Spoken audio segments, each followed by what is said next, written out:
नमस्कार, मैं हूं अंकुर और आप देख रहे हैं सत्यहिंदी.com। सत्य हिंदी की एंड्रॉइड ऐप डाउनलोड करने के लिए आप इसके वीडियो के डिस्क्रिप्शन में जाइए। वहां पे आपको एक लिंक मिलेगा जहां से आप ऐप डाउनलोड कर सकते हैं। अब एक नजर डाल लेते हैं अब तक की खबरों। कृषि कानूनों से नाराज किसानों के आंदोलन में आम लोग भी जुड़ रहे हैं। रिलायंस के बाद पतंजलि को भी किसानों और आम लोगों के गुस्से का शिकार होना पड़ रहा है। हरियाणा में रिलायंस और पतंजलि स्टोर के बाहर प्रदर्शन हुआ है। हिसार में आंदोलन विस्तार मोर्चा के नाम के संगठन के कार्यकर्ताओं ने किसानों के समर्थन में रिलायंस फ्रेश और पतंजलि मेगा स्टोर के आगे धरना दिया। इस दौरान कार्यकर्ताओं ने किसानों के समर्थन में नारेबाजी की और जय किसान जय जवान के नारे भी लगाए। कृषि कानूनों के विरोध में इंडियन नेशनल लोक दल यानी INLD के नेता अभय सिंह चौटाला ने हरियाणा विधानसभा से इस्तीफा देने की पेशकश की है। उन्होंने हरियाणा विधानसभा के स्पीकर को चिट्ठी लिखी है जिसमें कहा गया है कि अगर केंद्र सरकार 26 जनवरी तक कृषि कानून वापस नहीं लेती है तो इस चिट्ठी को विधानसभा से मेरा इस्तीफा समझा जाए। कृषि कानूनों को लेकर सुप्रीम कोर्ट ने बेहद कड़ी टिप्पणी की है। अदालत ने कहा है कि वह इस मामले में केंद्र सरकार से बहुत निराश है। किसानों को दिल्ली के बॉर्डर से हटाने को लेकर भी कई याचिकाएं सुप्रीम कोर्ट में दायर की गई हैं। सुनवाई के दौरान CJI एस.ए. बोबडे ने बेहद कड़ा रुख अपनाते हुए कहा, हमने आपसे पिछली बार पूछा था लेकिन आपने जवाब नहीं दिया। हालात लगातार बिगड़ते जा रहे हैं, लोग आत्महत्या कर रहे हैं और वे ठंड में बैठे हुए हैं। आप हमें बताएं, अगर आप इन कानूनों को होल्ड नहीं कर सकते तो हम ऐसा कर देंगे। इन्हें रोकने में आखिर दिक्कत क्या है? किसान आंदोलन पर सुनवाई के दौरान अटॉर्नी जनरल ने कहा कि कोर्ट की ऐसी कई सुनवाइयां हैं जिसमें उसने कहा है कि कोर्ट कानूनों को नहीं रोक सकती। जिसके बाद CJI ने कहा ये पूरी तस्वीर नहीं है और हमको सभी जजमेंट के बारे में मालूम है और उस जजमेंट के बारे में भी जिसमें कोर्ट ने मराठा आरक्षण पर रोक लगा दी। CJI ने कहा कि हमें बड़े दुख के साथ कहना पड़ रहा है कि केंद्र सरकार इस समस्या का समाधान निकालने में असमर्थ है। आपने ऐसा कानून बना दिया जिसको लेकर सलाह मशवरा भी नहीं किया गया और इसलिए ही आंदोलन हो रहा है। सुप्रीम कोर्ट द्वारा केंद्र सरकार को लगाई गई फटकार के बाद कांग्रेस ने प्रतिक्रिया दी है। कांग्रेस ने ट्वीट किया है, सुप्रीम कोर्ट की तल्ख टिप्पणियों के बाद बिल वापसी और माफी मांगते हुए बीजेपी सरकार को किसान विरोधी रवैया नरम करना चाहिए। आज भाजपा सरकार को यह मानना चाहिए कि वो काले कानूनों के जरिए किसानों के विनाश की पटकथा लिख रही थी और किसानों का आंदोलन सही है।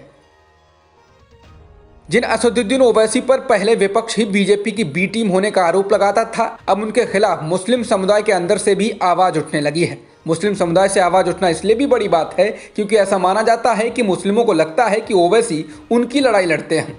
लेकिन बंगाल के विधानसभा चुनाव में जोर शोर से उतरने की तैयारी कर रहे AIMIM के मुखिया असदुद्दीन ओवैसी को बंगाल इमाम एसोसिएशन ने करारा झटका दिया है। इमाम एसोसिएशन के प्रमुख मोहम्मद याया ने लोगों से अपील की है कि वे पश्चिम बंगाल के चुनाव में ओवैसी की पार्टी AIMIM को वोट न दें। याया ने कहा कि AIMIM को गया हर वोट बीजेपी को जाएगा। उन्होंने सवाल पूछा है कि आखिर क्यों हैदराबाद का एक राजनेता ऐसे राज्यों में चुनाव लड़ने जा रहा है जहां पर बीजेपी को विपक्ष से कड़ी चुनौती मिल रही है। अमेरिकी संसद पर ट्रंप समर्थकों के हमले का जिक्र करते हुए पश्चिम बंगाल की मुख्यमंत्री ममता बनर्जी ने कहा है कि जिस दिन बीजेपी चुनाव हारेगी उसके कार्यकर्ता भी ट्रंप समर्थकों की तरह ही व्यवहार करेंगे। ममता ने यह बयान नादिया में अपनी एक रैली के दौरान दिया है। इसके साथ ही उन्होंने बीजेपी द्वारा लगातार पार्टी के नेताओं को तोड़ने को लेकर कहा है कि बीजेपी एक कबाड़ पार्टी में बदल गई है जो भ्रष्ट और शरणार्थ वाले नेताओं को अपनी पार्टी में भर रही है। महात्मा गांधी की हत्या करने वाले नाथूराम गोडसे के नाम पर हिंदू महासभा ने ज्ञानशाला यानी स्टडी सेंटर की शुरुआत की है। मध्य प्रदेश के ग्वालियर में खोले गए इस स्टडी सेंटर को दुनिया को ये बताने के लिए खोला गया है कि गोडसे कितने सच्चे राष्ट्रवादी थे। महासभा के उपाध्यक्ष जयवीर भारद्वाज ने कहा, पुस्तकालय को खोलने का मकसद दुनिया को ये बताना है कि गोडसे एक सच्चे राष्ट्रवादी थे। वह अविभाजित भारत के लिए लड़े और मर गए। पुस्तकालय का उद्देश्य उनके सच्चे राष्ट्रवाद को स्थापित करना है जिसे आज के अज्ञानी युवा नहीं जानते हैं। शुक्रवार को पूर्वी लद्दाख में पैंगोंग त्सो के दक्षिणी तट पर भारतीय सेना द्वारा पकड़े गए चीनी सैनिक को भारतीय सेना ने चीन को वापस सौंप दिया है। चीनी सैनिक LAC को पार कर भारतीय क्षेत्र में आ गया था, जिसके बाद भारत की सेना ने उसको गिरफ्तार कर लिया। चीनी सैनिक को ऐसे वक्त में पकड़ा गया जब भारत और चीन दोनों देशों ने LAC पर बड़ी संख्या में सैनिकों को तैनात कर रखा है। दक्षिण भारतीय फिल्मों के सुपरस्टार रजनीकांत ने अपने प्रशंसकों द्वारा किए गए प्रदर्शन का विरोध किया है। दरअसल रजनीकांत के कई प्रशंसकों ने रविवार को चेन्नई में प्रदर्शन किया। इन प्रशंसकों का कहना है कि सुपरस्टार रजनीकांत को राजनीति में आना चाहिए। इस पर अपनी प्रतिक्रिया देते हुए रजनीकांत ने कहा कि ऐसा प्रोटेस्ट उन्हें तकलीफ देता है। रजनीकांत ने कहा कि मैंने अपना निर्णय ले लिया है, मैं सभी से विरोध नहीं करने की अपील करता हूं क्योंकि ये मुझे पीड़ा देता है।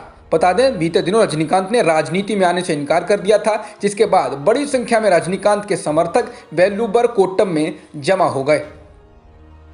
अभिनेत्री अनुष्का शर्मा और क्रिकेटर विराट कोहली के घर अब एक नन्ही मेहमान आ चुकी है। अनुष्का शर्मा ने बेटी को जन्म दिया है। उनके पति और भारतीय क्रिकेट टीम के कप्तान विराट कोहली ने ट्विटर के जरिए ये जानकारी दी है। उन्होंने लिखा है कि हम दोनों को ये बताते हुए खुशी हो रही है कि आज दोपहर हमारे यहाँ बेटी हुई है। हम आपके प्यार और मंगल कामनाओं के लिए दिल से आभारी हैं। बर्ड फ्लू के मामलों का दायरा अब बढ़ता जा रहा है। अब बर्ड फ्लू के मामले दिल्ली में भी मिले हैं। दिल्ली के पशुपालन विभाग के मुताबिक मृत कौओं और बत्तखों के 8 नमूनों की जांच के बाद राष्ट्रीय राजधानी में बर्ड फ्लू मिलने की पुष्टि हो चुकी है। सभी नमूने एवियन फ्लू से पॉजिटिव पाए गए हैं। इसके साथ ही देश के 9 राज्यों में बर्ड फ्लू के मामले मिलने की पुष्टि हो गई है। इस फ्लू को फैलने से रोकने के लिए राष्ट्रव्यापी कोशिशें हो रही हैं। अब तक उत्तर प्रदेश, केरल, राजस्थान, मध्य प्रदेश, हिमाचल प्रदेश, हरियाणा और गुजरात अपने यहाँ हाल में हुए पक्षियों की मौतों के पीछे एवियन इन्फ्लुएंजा का कारण होने की पुष्टि कर चुके हैं। भारत में पिछले एक दिन में कोविड-19 के 16,311 नए मामले दर्ज किए गए हैं और 161 लोगों की जान भी गई है, जिससे देश में कुल संक्रमितों का आंकड़ा 1,04,66,000 के पार हो गया है और मृतकों की संख्या 1,51,000 से अधिक हो गई है। फिलहाल एक्टिव मामले 2,22,000 से अधिक हैं। भारत और ऑस्ट्रेलिया के बीच खेला गया तीसरा टेस्ट मैच ड्रॉ पर खत्म हुआ। भारत के बल्लेबाजों ने आखिरी दिन संघर्ष भरी बल्लेबाजी की और जमकर ऑस्ट्रेलिया गेंदबाजों का सामना किया। तीसरे टेस्ट मैच के आखिरी दिन रहाणे और पुजारा ने भारतीय पारी की शुरुआत की। रहाणे केवल 4 रन बनाकर आउट हुए, लेकिन इसके बाद ऋषभ पंत और पुजारा ने जमकर बल्लेबाजी की। ऋषभ पंत 97 रन बनाकर आउट हुए। इसके बाद पुजारा भी 77 रनों की पारी खेलने के बाद जोश हेजलवुड की गेंद पर आउट हुए। भारत की पारी के 5 विकेट गिरने के बाद हनुमा विहारी और अश्विन ने शानदार बल्लेबाजी की और आखिरी सत्र तक बल्लेबाजी कर मैच को ड्रॉ कराने में अहम भूमिका निभाई।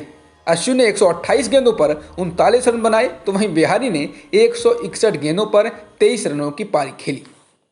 अब तक की खबरों में इतना ही। बाकी खबरों के लिए बने रहिए सत्यहिंदी.com के साथ। सत्य हिंदी का ऐप डाउनलोड करें गूगल प्ले स्टोर पर।